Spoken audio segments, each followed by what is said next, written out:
94 divided by 7.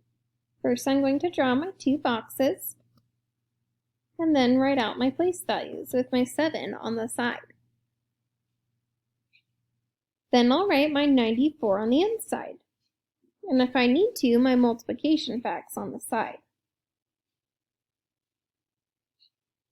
Then I know I'm going to start in the tens place, so I'm going to underline the 9, which is my digit, in the tens place. I'm going to see what's the closest I can get to 9 without going over. It would be 7. I got that by going 1 times 7, or skip counting 1 time.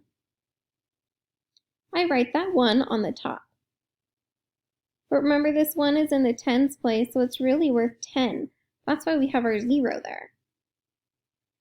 Just like area model with multiplication, we're going to multiply on the outside. 10 times 7 is 70. Then I'm going to subtract. 4 minus 0 is 4. 9 minus 7 is 2. With my remainder, I'm going to bring it up into the next spot. And then see what's the closest I can get to 24 without going over. I see that is 21. I got that by going 7 times 3, or skip counting 3 times. Then I'm going to subtract. 4 minus 1 is 3. 2 minus 2 is nothing. Then I'm going to bring my remainder up. I find my answer by taking this number in expanded form and putting it in standard form.